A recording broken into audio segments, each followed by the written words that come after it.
दरम्यान ओबीसी महासंघाचे अध्यक्ष बबनराव तायवाडे यांनी देखील भुजबळांवर नाराजी व्यक्त केली आहे। वडेट्टीवारांचा जरांगेंसोबतचा जुना व्हिडिओ दाखवल्यावरून त्यांनी भुजबळांना लक्ष्य केलंय।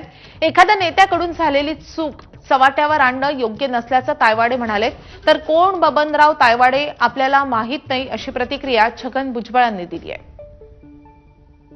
साहेब या देशाचे ज्येष्ठ ओबीसी नेते आहे। आम्ही सर्व त्यांच्या नेतृत्वामध्ये काम करतो।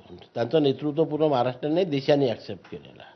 ते आमच्या वडिलाच्या ठिकाणी आहे आणि अशा प्रकारे आम्ही सर्व त्यांना जेव्हा आपले वडील मानतो तर पोरांकडनं झालेली चूक त्यांनी पांघरून घ्यायला पाहिजे होती। त्यांना एकांतामध्ये बोलायला पाहिजे होतं। परंतु सार्वजनिकरित्या मुलाची चूक लक्षात आणून द्यायची, भूतकाळामध्ये चुका होऊ शकत नाही असं नाही आहे। हे बा सामाजिक क्षेत्रामध्ये जी व्यक्ती काम करेल त्याच्या हातून कधी ना कधी कुठली ना कुठली चूक होणार, पण ती एक चूक लक्षात आणून देऊन हा समाजाचं नेतृत्व करू शकत नाही अशा प्रकारचा जो दाखविण्याचा प्रयत्न झालेला आहे त्या मताशी मी सहमत नाही।